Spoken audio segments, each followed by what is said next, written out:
स्वर सुधा मंच पर प्रस्तुत है। कहानीकार ज्ञान रंजन की कहानी पिता।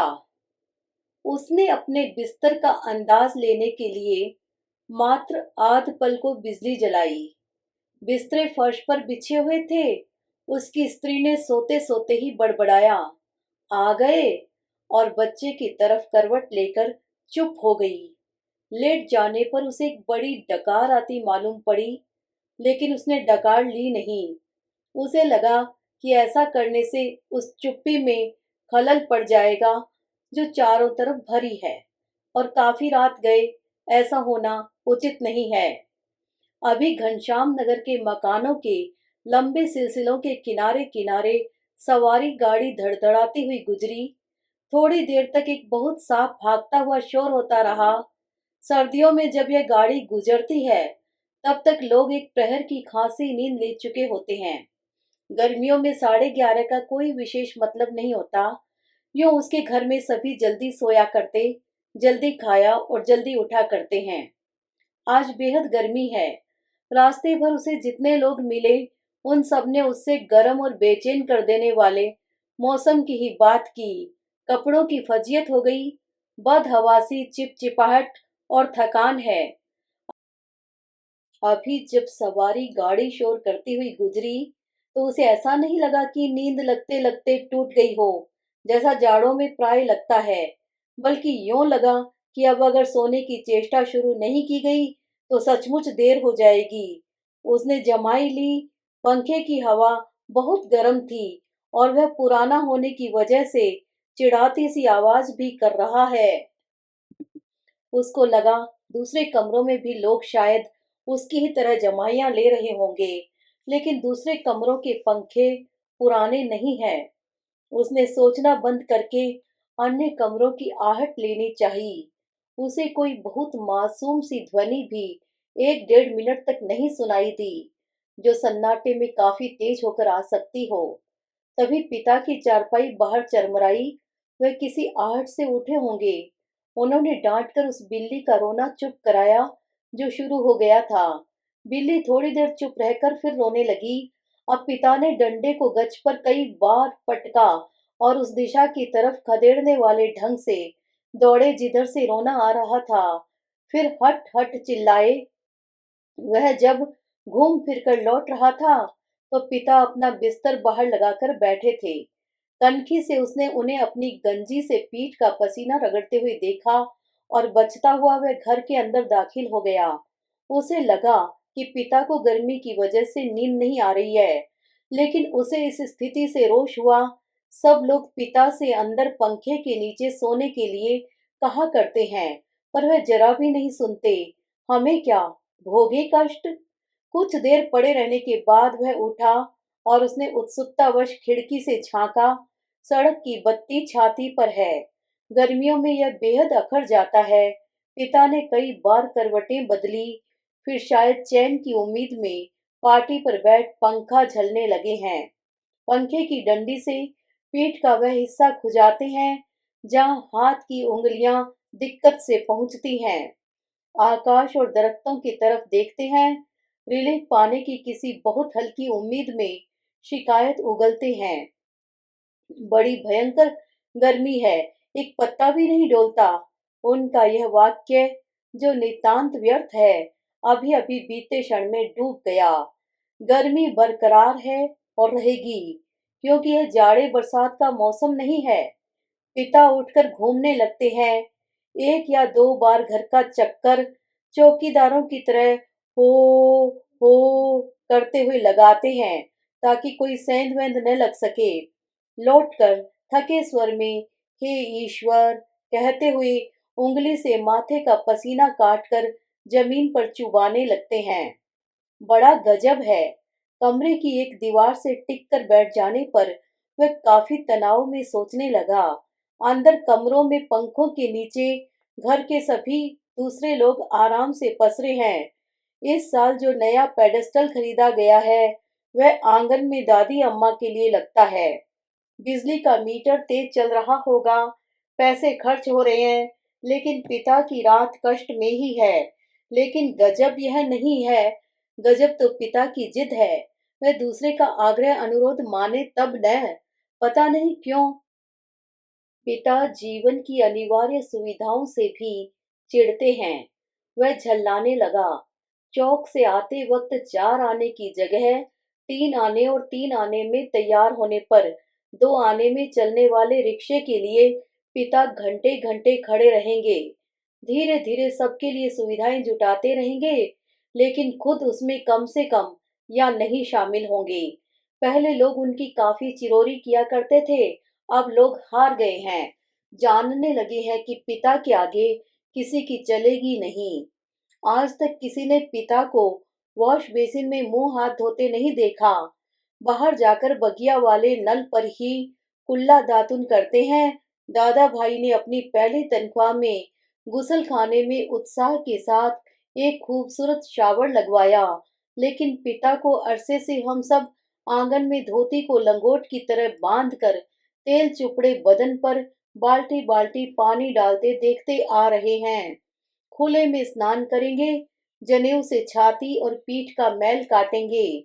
शुरू में दादा भाई ने सोचा पिता उसके द्वारा शावर लगवाने से बहुत खुश होंगे और उन्हें नई चीज का उत्साह होगा। पिता ने जब कोई उत्साह प्रकट न किया तो दादा भाई मन ही मन काफी निराश हो गए। एक दो बार उन्होंने हिम्मत करके कहा भी, आप अंदर आराम से क्यों नहीं नहाते? तब भी पिता आसानी से उसे टाल गए। लड़कों द्वारा बाजार से लाई बिस्किटें, महंगे फल पिता कुछ भी नहीं लेते। कभी लेते भी हैं तो बहुत नाक मुंह सिकोड़ कर उसके बेस्वाद होने की बात पर शुरू में ही जोर दे देते हुए अपनी अमावट गजक और दाल रोटी के अलावा दूसरों द्वारा लाई चीजों की श्रेष्ठता से वह कभी प्रभावित नहीं होते। वह अपना हाथ पांव जानते हैं, अपना अर्जन, और उसी में उन्हें संतोष है। वे पुत्र जो पिता के लिए कुल्लू का सेब मंगाने और दिल्ली एम्पोरियम से बढ़िया धोतियां मंगाकर उन्हें पहनाने का उत्साह रखते थे, अब तेजी से पिता विरोधी होते जा रहे हैं। सुखी बच्चे भी अब गाहे बेगाहे मुंह खोलते हैं और क्रोध उगल देते हैं। लद लद बाहर आम के 2 सीकरों की लगभग एक साथ गिरने की आवाज आई। वह जानता है पिता आवाज से स्थान साधने की कोशिश करेंगे। टटोलते टटोलते अंधेरे में आम खोजेंगे और एक खाली गमले में इकट्ठा करते जाएंगे। शायद ही रात में 1-2 आम उनके चूक जाते हैं, ढूंढने पर नहीं मिलते, जिनको सुबह पा जाने के संबंध में उन्हें रात भर संदेह होता रहेगा। दीवार से काफी देर एक ही तरह के टिके रहने से उसकी पीठ दुखने लगी थी। नीचे रीढ़ के कमर वाले हिस्से में रक्त की चेतना बहुत कम हो गई। उसने मुद्रा बदली। बाहर पिता ने फाटक खोलकर सड़क पर लड़ते चिचियाते कुत्तों को हड़काया। उसे यहाँ बहुत खीज हुई।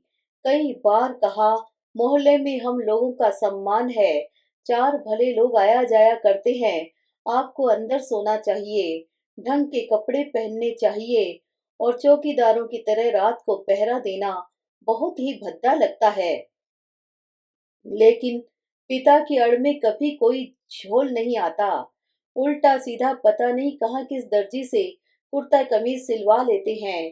टेढ़ी जेब, सदरी के बटन ऊपर नीचे लगा सभा सोसाइटी में चले जाएंगे।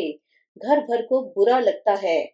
लोगों के बोलने पर पिता कह देते हैं, आप लोग जाइए ना भाई, कॉफी हाउस में बैठिए, झूठी वैनिटी के लिए बेरा को टिप दीजिए, रहमान के यहाँ 1.5 रुपए वाला बाल कटाइए, मुझे क्यों घसीटते हैं?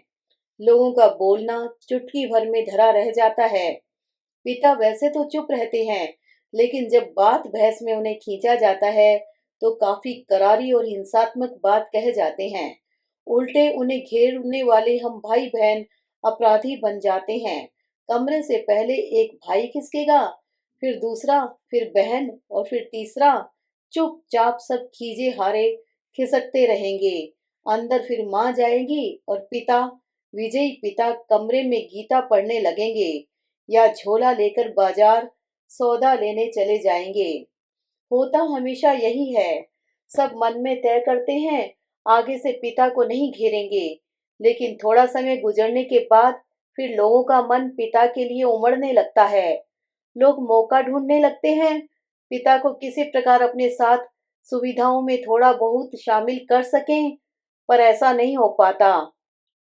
वह सोचने लगा, भूखे के सामने खाते समय होने वाली व्यथा सरीखी किसी स्थिति में हम रहा करते हैं। यद्यपि अपना खाना हम कभी स्थगित नहीं करते, फिर भी पिता की असंतृप्ति के कारण व्याकुल और अधीर तो है ही। पिता अद्भुत और विचित्र हैं। वह सोचते हुए उठा। कमरे में घूमने या सिगरेट पी सकने की सुविधा नहीं थी, अन्यथा वह वैसा ही करता। उसने सो जाने की इच्छा की और अपने को असहाय पाया। शायद नींद नहीं आ सकेगी। यह ख्याल उसे घबराने वाला लगा। पिता अद्भुत और विचित्र हैं, यह बात वह भूल नहीं रहा था। पिछले जाड़ों में वह अपने लोभ को कुचलकर वह मुश्किल एक कोट का बेहतरीन कपड़ा पिता के लिए लाया। पहले तो वह उसे लेने को तैयार नहीं हुए, लेकिन माँ के काफी घुड़कने फुड़कने से राजी हो गए और उसे खुलदाबाद के किसी लपटू मुल्ला दर्जी के यहाँ सिलाने चल दिए। सुधीर ने कहा, कपड़ा कीमती है, चलिए एक अच्छी जगह मैं आपका नाप दिलवा दूं। वह ठीक सिएगा, मेरा परिचित भी है। इस बात पर पिता ने काफी हिकारत उगली। वह चिढ़ उठे, मैं सबको जानता हूँ, वही म्युनिसिपल मार्केट के छोटे मोटे दर्जियों से काम कराते और अपना लेबल लगा लेते हैं। साहब लोग, मैंने कलकत्ते के हॉल एंडरसन के सिले कोट पहने हैं अपने जमाने में, जिनके यहाँ अच्छे खासे यूरोपियन लोग कपड़े सिलवाते थे। ये फैशन वैशन जिसके आगे आप लोग चक्कर लगाया करते हैं, उसके आगे पाँव की धूल है। मुझे व्यर्थ पैसा नहीं खर्च करना है। कितना परस्पर विरोधी तर्क किया है पिता ने। ऐसा वह अपनी जिद को सर्वोपरि रखने के लिए किया करते हैं। फिर सुधीर ने भी कपड़ा छोड़ दिया। जहाँ चाहिए सिलवाइए या भाड़ में झोंक आइए, हमें क्या। वह धीमे धीमे बुदबुदाया। ए, पिता बाहर अकबका कर उठ पड़े शायद। थोड़ी देर पहले जो आम बगीचे में गिरा था, उसकी आवाज जैसे अब सुनाई पड़ी हो। वह खिड़की के बाहर देखने लगा। किंचित टिका टिका सा, पीठ के पसीने से बनियान चिपक गई थी। बेहद घुटी हुई गर्मी, मन उसका मथा जाता था। बीवी पड़ी आराम से सो रही है, इसे कुछ पता नहीं। शायद पिता की खाट खाली थी, वे गिरा आम टटोलने के लिए बगिया में घुसे होंगे। पिता कितने विचित्र हैं। लंबे समय से वह केवल दो ही ग्रंथ पढ़ते आ रहे हैं, यंत्रवत नियमवत, रामायण और गीता। लंबे 35 वर्षों तक अखंड केवल रामायण और गीता। उसके पहले युवा काल में जो कुछ जितना कुछ पढ़ा हो उन्होंने, उसे कभी भयावह, कभी सम्मानजनक और कभी झूठ लगता। यह देख सोचकर कि कोई व्यक्ति केवल दो ही पुस्तकों में जिंदगी के 35 वर्ष काट सकता है, और कैसे काट लेता है। तभी उसका बच्चा कुनमुनाकर रोने लगा। उसने तपाक से खिड़की छोड़ी और अपने बिस्तरे पर झूठ मूठ सो गया। ऐसा न हो कि देवा बच्चे के रोने से उठ पड़े और उसे संदिग्धावस्था में देख बहुत से बेकार प्रश्नों द्वारा हलकान करना शुरू कर दे। देवा बच्चे के मुंह में स्तन दे पहले ही सी बेखबर हो गई। वह खुद बिस्तर पर सोता मालूम पड़कर भी जागता रहा। स्तन चूसने की चप चप आवाज आती रही और थोड़ी देर बाद बंद हो गई। उसने तय किया कि वह देवा के बारे में ही कुछ सोचे अथवा उसके शरीर को छूता रहे। उसने देवा के कुल्ले पर हाथ रख दिया, लेकिन उसे तनिक भी उत्तेजना अपने अंदर महसूस नहीं हुई। उसने थोड़ी देर उत्तेजना की प्रतीक्षा की। अपनी इस हरकत से उसे ऊब होने लगी और मन भी लांछित करने लगा। बाहर पिता सोया जाग रहे हैं। जैसा भी हो, वह बड़े जबरदस्त हैं इस समय। बाहर रहकर बाहरी होते जा रहे हैं। घर के अंदरूनी हिस्सों में लोग आराम से या कम आराम से किसी तरह सो तो गए ही होंगे।